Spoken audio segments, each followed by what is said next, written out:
These men were not training for the same reason. Physical culture was not one philosophy.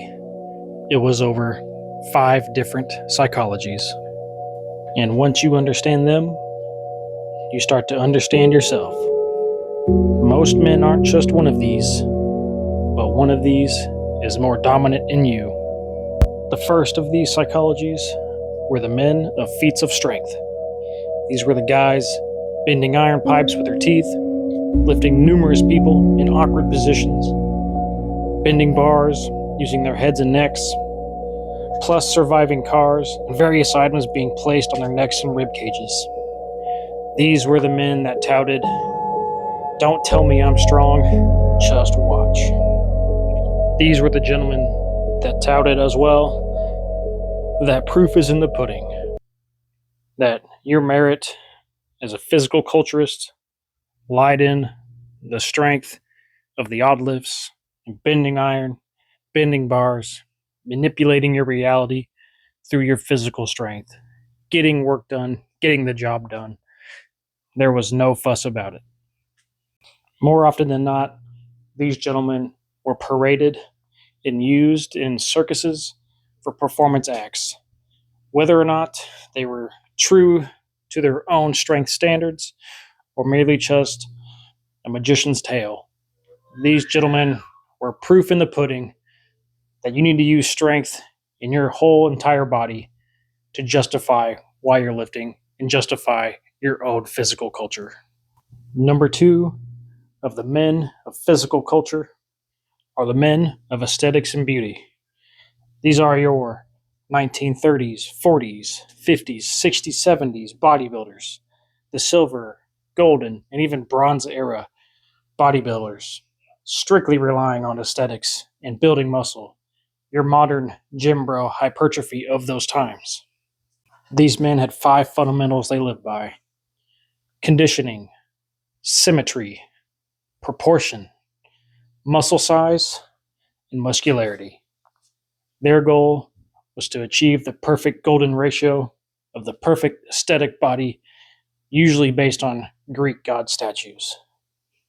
Training the muscles of the silhouette was of high importance. The outer sweep of the quad, the entire calf. A narrow, slender, coarse, trim waist is also of high importance.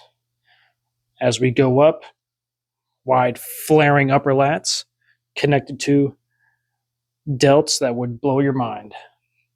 On top of all that, a nice upper pec shelf that you can hold a cup on. And on top of that, nice juicy traps that meet your ear. These were the aesthetics that built the silhouette. That way, if someone saw your shadow, they would go running. Their psychology is wrapped up in the phrase that they use the weights to do something to their body versus using our body to do something with the weights. Stimulate, don't annihilate is their current anthem. Third in line for our men of physical culturists are the health advocates and vitality advocates. These gentlemen aren't so much concerned with how they look, what their aesthetics look like, how much they can lift. They're more worried about longevity, the number, how long they can live, the best life they can possibly live. They're looking for quality and quantity all at the same time.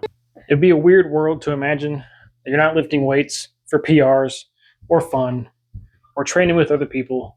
These men of culture rely more heavily on healthy alternatives such as supplementation and optimizing diet. Not too concerned with using weights to change their body.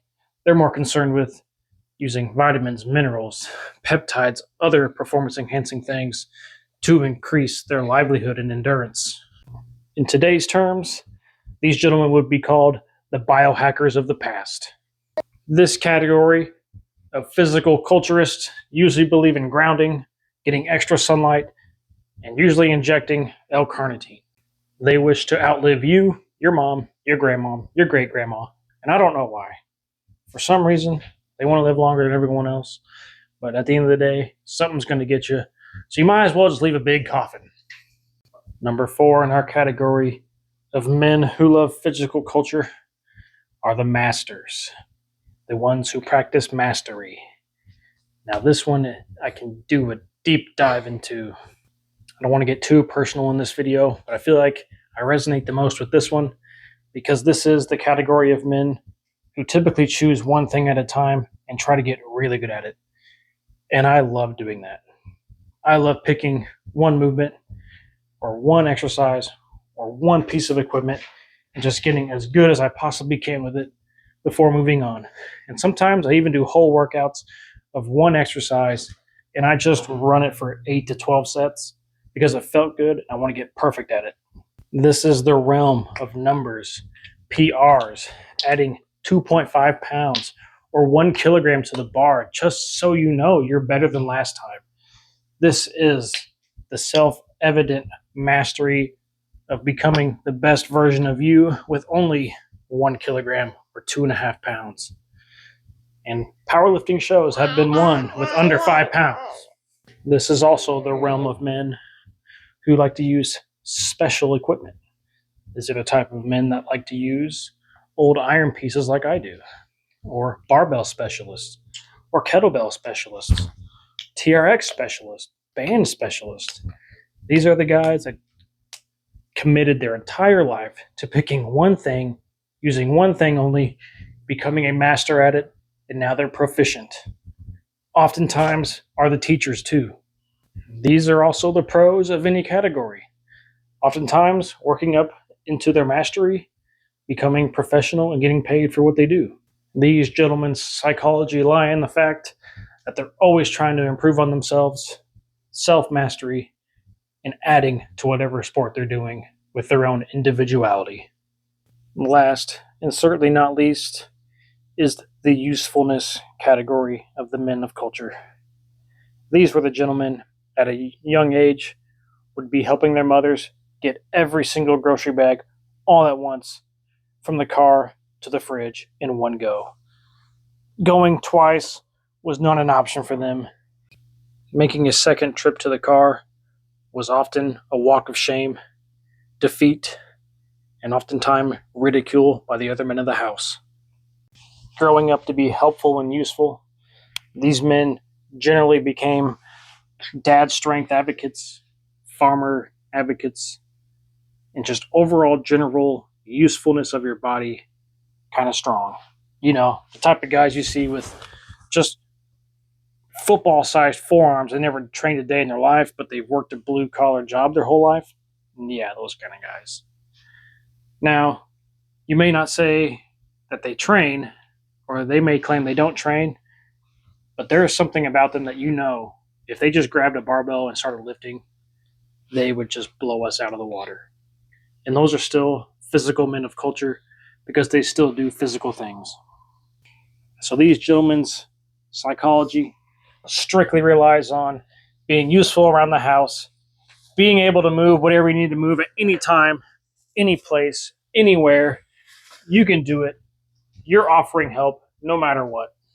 If your kids are trapped in a fire, under a car, under a whale, all at the same time, you're able to lift all those things, get them out of there without breaking a sweat.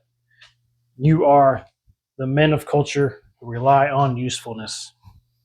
And now, ladies and gentlemen, here's where modern fitness goes wrong. We argue over which of these is correct. But these aren't methods. They're temperaments.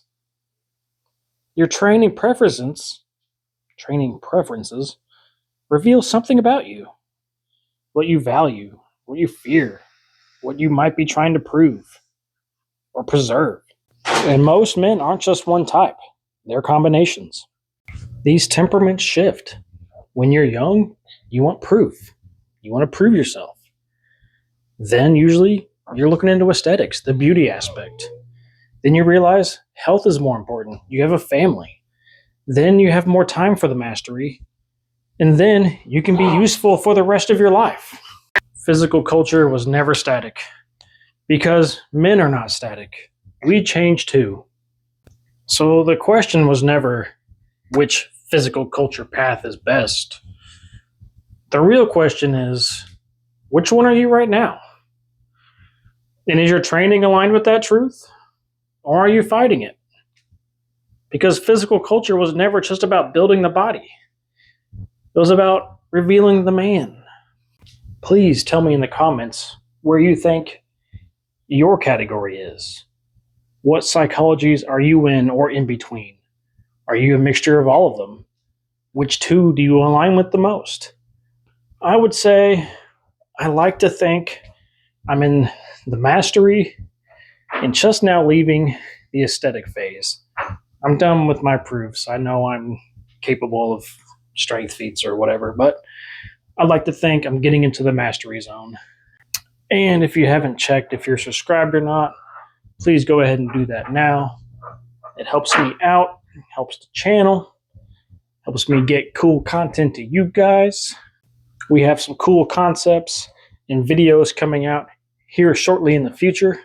And if you haven't yet, if you're on Facebook, go join the strand pulling powerhouse community on Facebook.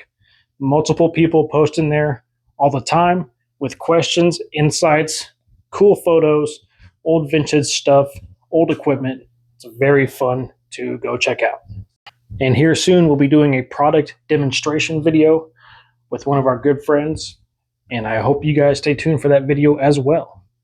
But this is Trey with the Continental Steel Strand Pulling Association, signing out.